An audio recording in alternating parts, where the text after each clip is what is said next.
Pemirsa, Anda kembali bergabung bersama kami dalam Sarasehan Anak Negeri. Jadi tadi siapa yang kita sudah pilih untuk menyuarakan pendapat berikutnya? Coba, dari perempuan dari belum dulu, dari tadi perwakilannya harus ada. Tadi ada ada Ibu Lili di sini, mungkin terlebih dahulu. Ibu Lili.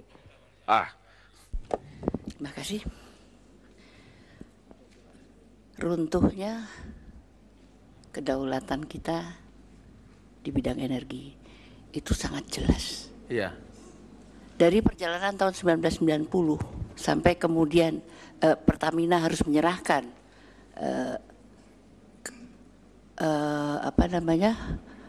hak-haknya kepada Humpus Petrogas, kemudian akhirnya dalam perjalanannya menjadi Exxon Mobil, kelihatan sekali bahwa memang tidak ada keberpihakan pada rakyat sama sekali. Apa yang dituntut oleh rakyat Cepu terhadap Exxon sampai hari ini tidak pernah diperhatikan. Pelanggaran undang-undang bahwa perjanjian itu di antara Pertamina dengan mereka sama sekali tidak, kalau keharusannya harus memperhatikan pengembangan masyarakat setempat, kemudian masyarakat adat, sama sekali tidak ada di dalam klausul-klausul perjanjian. Jadi memang jelas pemerintahan ini sangat tidak berpihak kepada rakyat. Kenapa di zamannya Abdurrahman Wahid dan di zamannya Megawati Soekarno Putri bisa menahan perpanjangan kontrak Exxon itu yang tahun 2010 tidak dikerjakan, tetapi baru dikerjakan di 2000. Nah, ini jelas betul-betul kalau dibilang komprador, pemerintah itu adalah eksekutif dan legislatif, itu pasti. Nah, yang saya inginkan adalah pemerintah bertanggung jawab untuk kembali kepada tugasnya,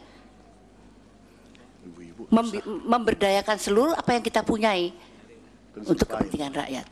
Terima kasih. Baik, terima kasih. Pak Saurip Kadi. Dari ke Pak Saurip. Terima kasih Al Mukarram. Boneh lagi ya. Saya ingin meluruskan dulu, jangan sampai nanti rakyat kita yang mendengar jadi musuhan sama orang asing, negara asing maupun swasta asing. Ya. Persoalannya bukan asing atau dalam negeri, tetapi siapapun ia memenuhi 3 syarat tidak. Yang pertama, efisien tidak. Kalau efisien, contohnya umpamanya kita nggak punya alat yang modern, kalau kontraktor dalam negeri nanti malah mengeluarkan biaya tambahan menjadi tidak efisien, tidak ada salahnya kalau asing. Itu yang pertama. Yang kedua, bagi hasilnya. Jadi persoalannya kalau kita nggak punya uang, orang asing pun boleh, tapi bagi hasilnya jelas. Menguntungkan yang Bapak tahu sekarang, persoalannya yang ketiga dulu. Outputnya itu harus jelas menguntungkan rakyat. Nah, mari kita lihat hari ini. Efisien tidak, meneruskan model yang lama, artinya di dalamnya juga korupsi. Yang kedua, kemudian bagi hasilnya, loh tadi udah dijelaskan. Punya apa lagi kita?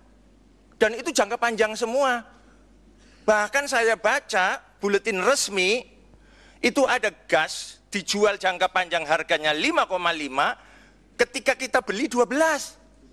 Ini nyata. Rakyat lebih nyonyor sekarang daripada dulu. Maka persoalannya bukan yang tadi dibicarakan, itu adalah persoalan ngapain kita persoalkan. Itu fakta. Ini persoalannya pada pemimpin. Pemimpinnya punya nyali enggak? Tolong klik Google.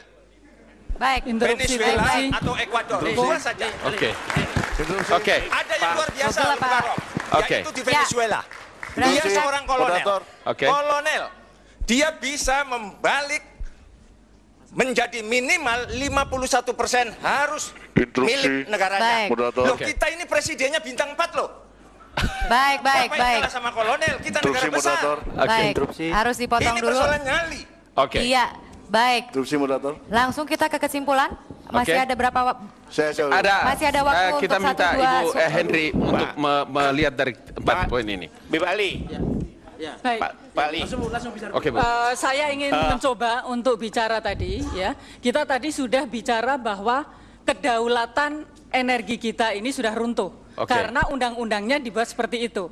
Kalau tadi kemudian opini yang ada di masyarakat dimentahkan bahwa kita tidak akan bisa merubah kecuali asing yang melakukan untuk mengelola energi. Itu penyesatan. Salah sekali. Sesat. Penyesatan. Jadi apa yang disampaikan itu tidak benar. Oke. Ya, karena gini, kalau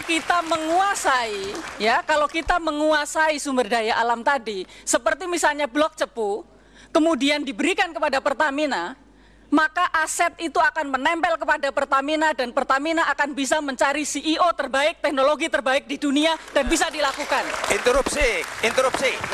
Negara kecil Venezuela, Sebentar. presidennya hanya kolonel, berani mengancam negara besar.